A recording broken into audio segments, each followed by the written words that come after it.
Hello everyone! Sorry about no video yesterday, I was really busy, but here we have a very nice game that's played between Daniel Negreanu and a person named yoancarlosbarber. I have no idea if this is indeed his name, but he does have a photo on his profile, so as well, it might as well be. So I'm not going to be using the hoodie, as I don't think this qualifies as the hoodie guy. Now, a lot of you have been asking me, do a video on openings, on this opening, on that opening, and since I never really do any videos on openings, I thought I might use this one as a video on openings. It's about the Danish Gambit, and it's interesting because it comes as a suggestion from Mr. Vincent Vendetta. As you can see, he tagged me so conveniently on Twitter. But also from Daniel Negreanu himself, as he's asking how did he do with the Danish Gambit here, as he didn't really he wasn't able to share it properly, so he took a photo, most likely with his smartphone, and then shared it publicly. So I thought it'd be a very nice opportunity for us to, check it out, and let's see how he did.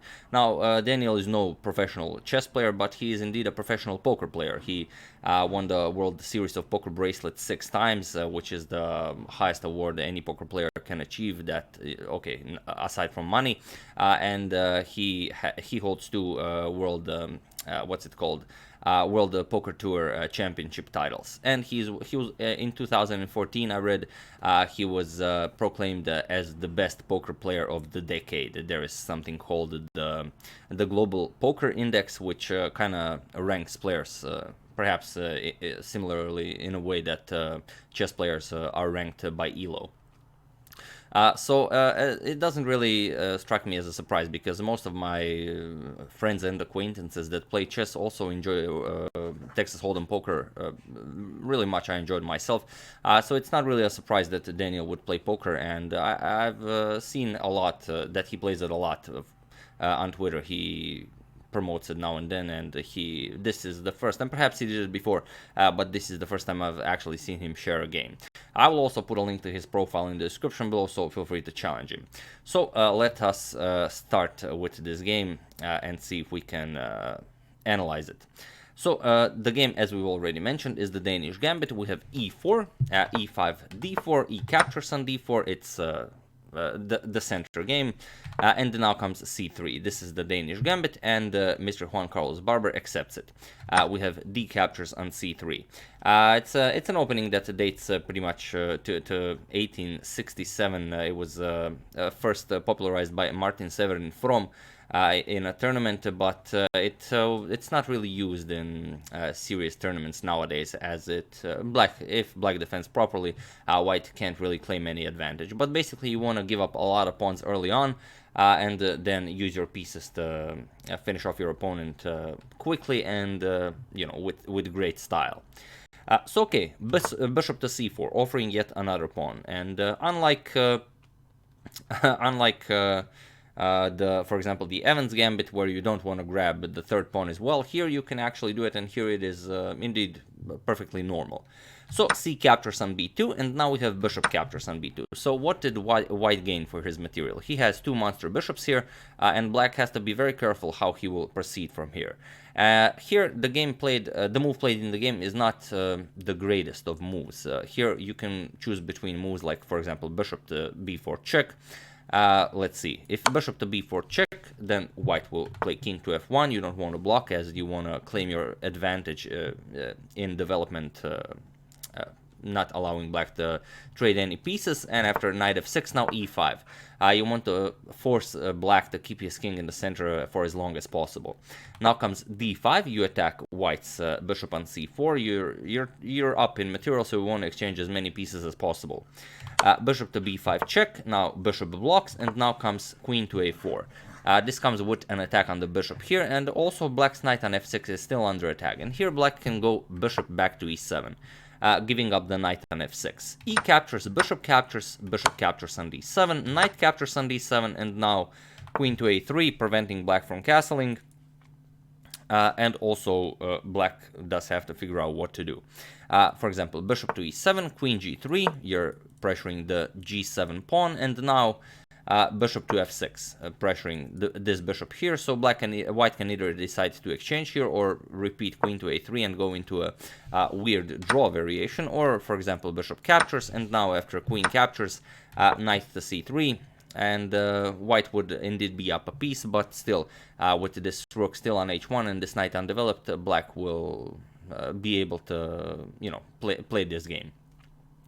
Which is not what I would suggest. If someone plays this against you and you allow this position to come up, my favorite move here is actually d5, and it goes into a pretty forced variation, because now if you play e captures on d5, white blocks his own light square bishop, and then you can simply start developing knight to f6. You can play bishop to d6. You will block this pawn here. And black will have a much better game. So after d5 here, white will have to capture with the bishop. Bishop captures on d5, and now after knight to f6, bishop captures on f7. Black will allow white to temporarily grab his queen. After king captures, queen captures, and now if it's a bullet game or a blitz game, you will win a lot of free games with this bishop to b4 check move. Now, if someone isn't careful, they might block with the bishop, with the knight on d2, with the knight on c3, and if that happens, you can simply capture the queen, and now you can see that if you count only the minor pieces, that black has 4 minor pieces, white has 3 minor pieces, so black is up a piece here and completely winning. When black delivers this bishop to b4 check, white will have to move the queen all the way to d2, block this check with the queen, and force black to lose one more piece in order to capture white's queen. So bishop captures, knight captures, and after rook to e8, black will have an excellent game, and it requires much less calculations, and it's a lot less complicated than the previous variation that starts with bishop to b4. So okay, but in the game, so just wanted to mention this, bishop to b4 check and the d5, this is my favorite. You can also go knight c6, but you know, not really a popular way. In the game, bishop to c5 was played, and this is already a losing move for black. It's losing because you can capture on g7, and of course you're going to lose the rook here, but Daniel doesn't go for this. Perhaps he didn't want to go into complications after queen to h4, but it is indeed still playable. Queen to f3 guards against everything. But okay, instead, after this bishop to c5, he goes queen to b3, attacking, putting more pressure on the f7 pawn. Here we have knight to h6 defending, although you could have still gone queen to h4 with the same ideas. But okay, we have bishop captures on g7, or even better than queen to h4, you could have gone knight to f6, and then after white captures, king to f8, black will still have a very nice game. But okay, after queen to b3, we have knight to h6 guarding the f7 pawn, but you're going to lose the g7 pawn, which is also kind of important. We have bishop captures, now comes rook to g8 attacking the bishop, and now bishop captures on h6. Here rook captures on g2 was played, but here again black had a very nice move, queen to f6, and again with the same idea, pressuring the f2 pawn. The queen is also threatening to capture the bishop here, and the rook can capture on g2 whenever it wants. But okay, rook captures on g2 was played, and here comes bishop captures on f7. Now you can see that black really doesn't have all that many moves. King to e7 is the only legal move black can make. We have king to e7, and now comes queen to d5. Other than queen to d5, you can't really guard the f2 pawn, even though it's attacked twice. If you try something like bishop to e3, then you get bishop captures, and now if you capture with the queen, you're going to lose the bishop, but it doesn't matter. If pawn captures, queen to f8 will be enough for black to equalize this game, as you're going to lose the bishop now. And of course, if you move the bishop, it's not going to be enough, as queen is coming to f2, queen to f2, checking d1, and now rook can capture on g1. Captures, and here, after black develops his pieces, he will have a better game. So Daniel goes queen to d5, pressuring the bishop here, and now we have bishop captures on f2 with check. King to f1, and now comes c6. First, an in-between move before deciding what to do. White has to figure out what to do with the queen. Queen to b3. Although Daniel also had this possibility of bishop to g5 check, which wins the queen, because now after black captures, rook captures, queen captures, you have a very nice attack here. The king has to move, so best move it with capturing a piece, and after king captures, you will capture the queen on d8. Black loses the queen and the game. But okay, after c6, queen to b3 was played, and still black has to decide what to do here. His rook is under attack. If he moves the rook, his bishop is under attack. So he plays rook captures on g1. We have rook captures on g1, bishop captures on g1, and here Daniel doesn't automatically recapture, but rather only now he plays bishop to g5 with check. We have king to d6, and now bishop captures on d8, capturing the queen, and now, of course, black is completely lost. Bishop captures on h2 was played, and now queen to d3 check. King to c5, queen to c3 check, and now, of course, if you go to d6, queen to d4 will be checkmate, but after queen to c3 check, king to b5 was played. Here we have knight to a3 check. Although, interestingly, queen to a5 was checkmate in one. But okay, first knight to a3 check, we have king to a6, and now comes bishop to c4 check. Again, Daniel, most likely, as this is a blitz game, or perhaps I think it's actually a 10-minute game, but who knows. Perhaps he missed that the bishop was also covering the a5 square, so again, queen to a5 would have been checkmate. But okay, you know, it's important to win and not to win immediately. Bishop to c4 check, we have b5 blocking, and now bishop back to e2. We have d6, and now rook to b1, bringing another piece into the attack, although queen to a5 check would have again lead to checkmate after king to b7, queen to c7 check, king goes back, and now queen captures on c8 will be checkmate as the bishop is covering the dark squares here. But okay, we have d6, rook to b1, and now comes a bishop to h3 check. Black wants to try to create some counterplay, although it will be very hard, as he really has no compensation for the queen. We have king to e1, and now knight to d7, trying to develop his pieces, while you do have to allow queen captures here. But okay, queen captures, and now the bishop the knight can block. Knight to b6, we have bishop captures, pawn captures, and here we have queen captures on b5.